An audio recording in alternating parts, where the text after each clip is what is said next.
तो दोस्तों आज हो गया 12 जून 2024। यूपी में देश में के सभी ताज़ा मुख्य समाचार लेके आए हैं सिर्फ आपके लिए। चलिए फटाफट खबर शुरू करते हैं। उसमें चैनल को अब तक सब्सक्राइब ना किया तो फटाफट चैनल को सब्सक्राइब कर दे, लाइक कर दे, शेयर कर दे ताकि इसी तरह खबर आप हर रोज देख सके। चलिए शुरू करते हैं आज की पहली बड़ी खबर। वरिष्ठ वकील कपिल सिब्बल ने सोमवार को झारखंड हाई कोर्ट में पूर्व मुख्यमंत्री हेमंत सोरेन की ओर से दलीलें रखी। सोरेन की जमानत देने की मांग करते हुए सिब्बल ने कहा है कि झामुमो नेता को ईडी ने झूठा फंसाया है। सिब्बल ने दलील दी कि सोरेन पर रांची के बारगेन क्षेत्र में 8.86 एकड़ के भूखंड पर कब्जा करने का आरोप लगाया गया।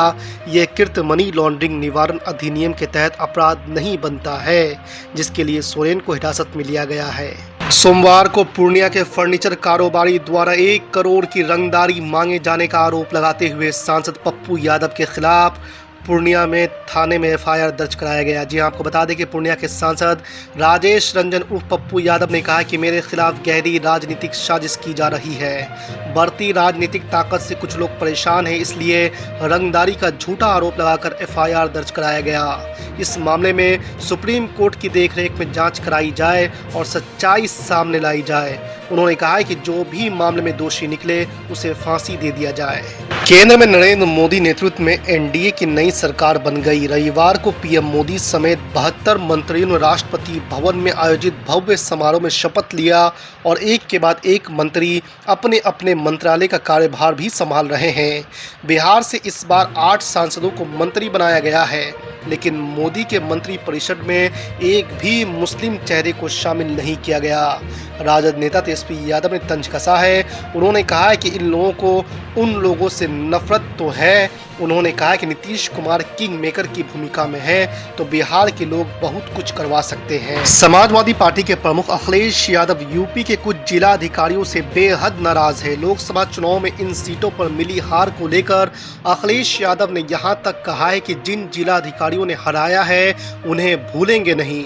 अखिलेश यादव ने 3-4 जिलों का नाम लेते हुए वहां के जिला अधिकारियों को एक तरह से चेतावनी भी दी है। कहा है कि इन जिलाधिकारियों ने किसके दबाव में ये किया, क्यों बेईमानी की, जानबूझकर सपा प्रत्याशियों को हराया गया। समाजवादी पार्टी के सांसद अफजाल अंसारी ने मंगलवार को कहा है कि यूपी में भाजपा को मिली 33 सीटों में से 30 सीटें योगी आदित्यनाथ की वजह से मिली है। अफजाल अंसारी ने कहा है कि योगी ने बीजेपी को यूपी में संभाल दिया। मोदी के चेहरे का जादू तो पूरी तरह खत्म हो गया है। यहाँ तक कि मोदी की सीट बनारस से आसपास की सभी सीटें भाजपा हार गई है। योगी ने अंतिम समय में बनारस में खूंटा गाड़ दिया, इससे मोदी जीत गए। टीडीपी के प्रमुख चंद्रबाबू नायडू ने राज्य की राजधानी को लेकर मंगलवार को बड़ी घोषणा की है। आंध्र प्रदेश के मुख्यमंत्री के रूप में अपने शपथ ग्रहण से एक दिन पहले उन्होंने कहा है कि अमरावती राज्य की एकमात्र राजधानी होगी। नायडू ने तेरप्पा भारतीय जनता पार्टी और जनसेना के विधायकों की संयुक्त बैठक को संबोधित करते हुए ये घोषणा की है। इस मीटिंग में उन्होंने सर्वसम्मति से आंध्र प्रदेश विधानसभा में राष्ट्रीय जनतांत्रिक गठबंधन यानी कि एनडीए का नेता चुना गया है। नायडू ने कहा कि हमारी सरकार में 3 राजधानियों की आड़ में कोई खेल नहीं होगा। हमारी राजधानी अमरावती है। देश भर के छात्रों ने मेडिकल कॉलेज में दाखिले के लिए नीट के घोषित नतीजों पर आशंका जताई है। इन विवादित नतीजों के खिलाफ मध्य प्रदेश और राजस्थान उच्च न्यायालयों में याचिकाएं दायर की गई है। भोजपुर जिले की सोनल कुमारी जैसी कई छात्राओं ने ज़्यादा नंबर प्राप्त करने के बावजूद कम रैंक मिलने पर निराशा व्यक्त की है। सोनल कहती है कि मैंने 646 अंक प्राप्त किए और मुझे 32,468 रैंक मिली है।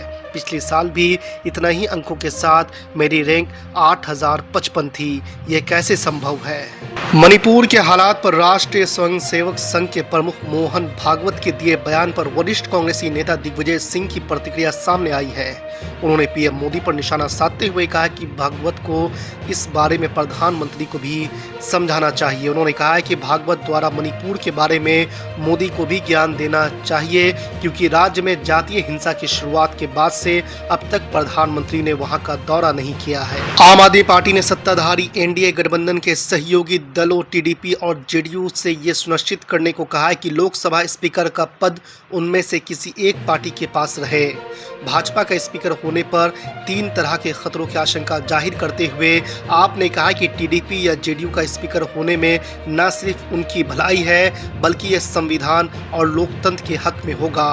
आपके राज्यसभा सांसद संजय सिंह ने कहा कि यदि टीडीपी भाजपा के समर्थन के बिना अपना लोकसभा उम्मीदवार उतारती है तो इंडिया गठबंधन की भूमिका अहम होगी। उत्तर प्रदेश खासकर अमेठी रायबरेली में कांग्रेस को मिली शानदार जीत के बाद अपने कार्यकर्ताओं और जनता का आभार जताने पहुंचे राहुल गांधी ने प्रियंका गांधी के चुनाव लड़ने को लेकर बड़ा खुलासा भी कर दिया।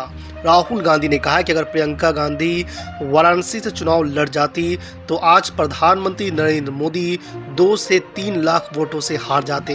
राहुल गांधी ने कहा कि अयोध्या में तो भाजपा हार ही गई, वाराणसी में प्रधानमंत्री जान बचाकर निकले हैं।